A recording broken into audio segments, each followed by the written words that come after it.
যেমন সংগঠনের মুক্ত করা থাকবে কোন একক গোষ্ঠী ক্ষমতার পরে আমাদের স্বাধীনতা অধিকার আমাদের অর্থনৈতিক ব্যবস্থা শক্তিগত করতে পারে না। এই রাজনীতিগুলো যখন ক্ষমতা দখল করে তখন রাষ্ট্র ব্যবস্থার কলাচুরি করে, আইন ব্যবস্থার কলাচুরি করে, সাংবাদিক মহলের কলাচুরি করে। আমরা বলতেছি সেখান থেকে ইনসানিয়তের 40 দফা সব মানুষের স্বাধীনতার দফা, ইনসানিয়তের 40 দফা সব মানুষের বাঁচার দফা। সেই কারণে আমরা আগামী ভবিষ্যতে যেন ইনসানিয়তের হয়, সেই ইনসানিয়তের আলোকে সমাজ রাষ্ট্র ব্যবস্থা পরিশুদ্ধ করে আমরা যেন আবার মানুষ হই, আবার মানুষ হব। কিভাবে মানুষ হবো?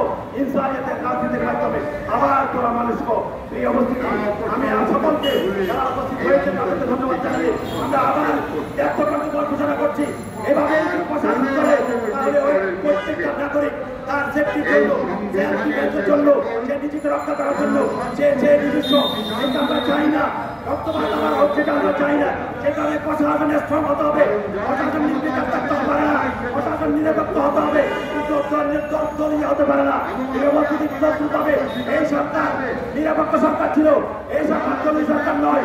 এই সরকারের যে প্রধান উপদেষ্টা স্বরাষ্ট্র উপদেষ্টা সে 1910 সালে সুপিরিয়ার হত্যাকাণ্ডের তদন্ত টিম ছিল। এটা দিয়ে কিভাবে প্রশাসন স্বরাষ্ট্র চলবে? তার মাধ্যমে মাজার ভাঙতেছে।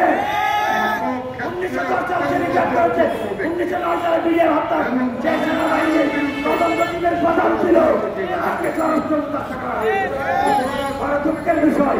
আপনারা ন্যায় বিচার পাবেন, স্বাধীনতা পাবেন।